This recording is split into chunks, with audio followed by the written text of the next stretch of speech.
Hello everyone, welcome to exam B. मेरा नाम है अश्विनी पुंडीर और मैं स्वागत करता हूं आपका हमारे इस यूट्यूब चैनल पर। और आज हम बात करने वाले हैं ईसीजी सीपीयू का जो आपका रीजनिंग सेक्शन है, जो मोस्ट इम्पॉर्टेंट सेक्शन है आपका एग्जाम को क्वालिफाई करने के लिए। उसमें आपको अगले 60 दिनों में क्या करना है, for the next 60 days what strategy are you going to follow, किस तरह आपको क्वेश्चंस करने हैं, किस तरह आपको किन टॉपिक पर आपको ज़्यादा ध्यान देना है।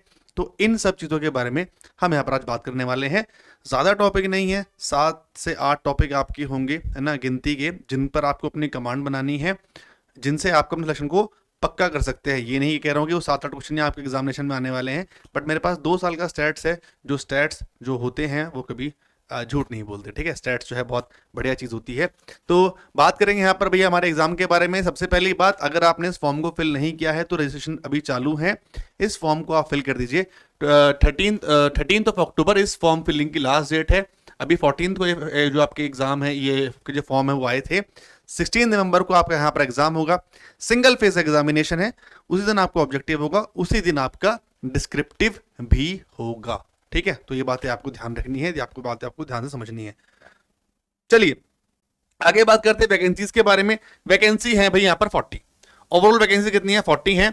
अब मेरी कोई अभी लास्ट में मैंने कोई वीडियो बनाया था, उसमें एक स्टूडेंट ने लिखा था कि वैकेंसी 40 नहीं है, 16 है।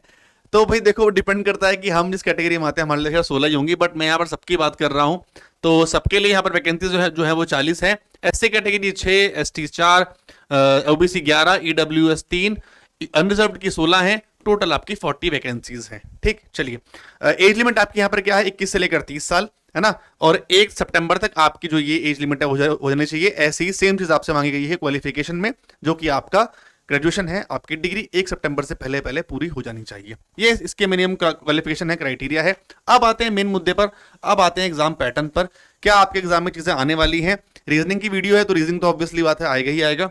Reasoning ability 50 question 50 marks, English 40 question 40 marks, computer knowledge 20 question 20 marks, general awareness 40 questions 40 marks, quants 50 questions 50 marks. Total आपका 200 नंबर का पेपर है, 200 ही आपके यहाँ पर क्वेश्चन आएंगे। कट ऑफ अच्छी खासी जाती है। कट ऑफ नहीं देखी आपने तो लास्ट वीडियो मैंने कट ऑफ बनाया था, उस कट ऑफ को एक बार चेक कर लीजिएगा, ठीक है जी। अब आते हैं रीजनिंग पर। करना क्या है, ये मैंने एक चार्ट बनाया है लास्ट के 2 सालों का, जिसमें आपका 2022 और 2021 दोनों आपके यहाँ पर इंक्लूडेड हैं। जिसमें आपका जर्नलिस्ट वाला जो पार्ट है, उसमें आपसे रीजनिंग में क्या क्या चीजें पूछी गई थी, वो वाला पूरा ये चार्ट है। इसको आप यहाँ पर देख लीजिए।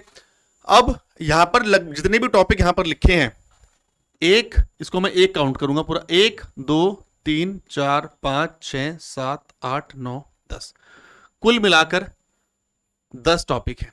कुल मिलाकर 10 टॉपिक हैं, इन पर आपको ध्यान देना है। अब जरूरी नहीं है कि ये 10 के 10 ही आए, बट ये 10 आपके लास्ट के 2 बार से कंबाइंड मिलाकर आ रहे हैं। और उन 10 में से भी 5 टॉपिक आपके ऐसे हैं जो आपका एक सीटिंग हो गया, फिर आपका ये सिलॉजिज्म हो गया, इनपुट आउटपुट हो गया आपका, है ना, फिर आपका ये क्रिटिकल रीजनिंग हो गया। ये 4-5 टॉपिक आपके ऐसे हैं जो आपके हर साल आ रहे हैं, तो इन पर भी आपको फोकस करना है। अब करना क्या है वो समझ लेते हैं। देखो, 50 नंबर का आपका पेपर है। 50 में से कोशिश करनी है कि हम 35 से ऊपर नंबर लेकर आए, कम से कम minimum 35 plus, that is the minimum requirement. अगर आपको ओवरऑल कट ऑफ जो है वो पार करनी है, ये बात आप समझिए। आपके 5 सब्जेक्ट हैं, आपके 5 सब्जेक्ट्स में से आपको 2 सब्जेक्ट या 3 सब्जेक्ट आपको इतने स्ट्रॉन्ग करने होंगे, तभी आप 140-150 की लाइन को पार कर पाओगे। सो कट ऑफ बहुत हाई जाती है, तो पेपर का लेवल आप ये मत समझना कि बहुत आसान होगा। पहली बात तो ये, मतलब सॉरी, बहुत हार्ड होगा। उतना हार्ड पेपर नहीं आएगा।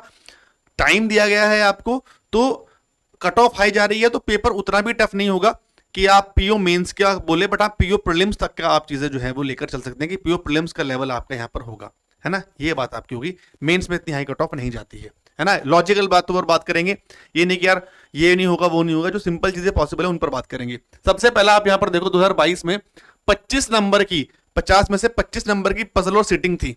यहां पर आप देखो 2021 में 50 में से 20 नंबर की पजल और सीटिंग थी, ठीक है। फिर सिलोजिज्म, यहां पर ही 5 का, यहां पर ही 5 का। इनपुट आउटपुट यहां पर भी आया था, यहां पर भी आया था। क्रिटिकल रीजनिंग, इसमें आपका स्टेटमेंट अजम्पशन, इसमें आपका स्टेटमेंट कंक्लूजन, इसमें आपका कोर्स ऑफ एक्शन, इसमें आपका कॉज एंड इफेक्ट। ये दोनों मिलाकर क्वेश्चन यहां पर आए हैं लास्ट के 2 सालों में। तो क्रिटिकल रीजनिंग बहुत इंपॉर्टेंट टॉपिक है, ये आपको पढ़ना ही पढ़ना है। इसके अलावा फिर छोटे मोटे टॉपिक आपके बच जाते हैं। ब्लड रिलेशन लास्ट ईयर नहीं आया था बट उससे पहले आया था 2 नंबर का। कोडिंग डिकोडिंग लास्ट ईयर नहीं आया था बट उससे पहले आया था 5 नंबर का। इनइक्वालिटी लास्ट ईयर आया था। ऑर्डर रैंकिंग लास्ट ईयर आया था, उससे पहले नहीं आए थे। डेटा सफिशिएंसी उससे पहले आया था और अल्फा न्यूमेरिक उससे पहले आया था, है ना। तो लेटेस्ट पैटर्न ये है। इसके अकॉर्डिंग अगर आप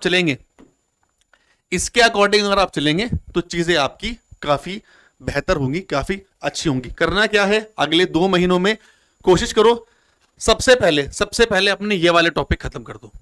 ये वाले सारे टॉपिक खत्म कर दो। 1 2 3 4 5 6 7 8 9 टॉपिक है, इनको खत्म कर दो। 9 टॉपिक 1.5 डे लेके चलो पर डे के एक सब्जेक्ट के हिसाब से, है ना। तो ये आपका खत्म होना चाहिए, ठीक है। इसको आपको खत्म करना है 14-15 दिन में। इसको आप खत्म करने की आप कोशिश करेंगे, ठीक है, 13-14 दिन में, ठीक है। ये वाला सारा पार्ट। उसके बाद इनके आप रोज क्वेश्चन प्रैक्टिस करोगे, देन आप पजल सेटिंग को स्टार्ट कर दो।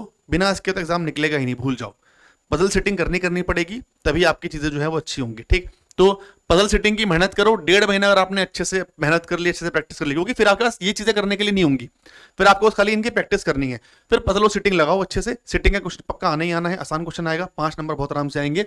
आपको यहां से मेहनत करनी है कि इन 25 में से कोशिश करो, अगर ये 5 पजल आती हैं, कम से कम 3 ठीक करने की ट्राई करना। ज्यादा नहीं मैंने कह रहा आप सारी करो, एक आधी टफ भी होगी।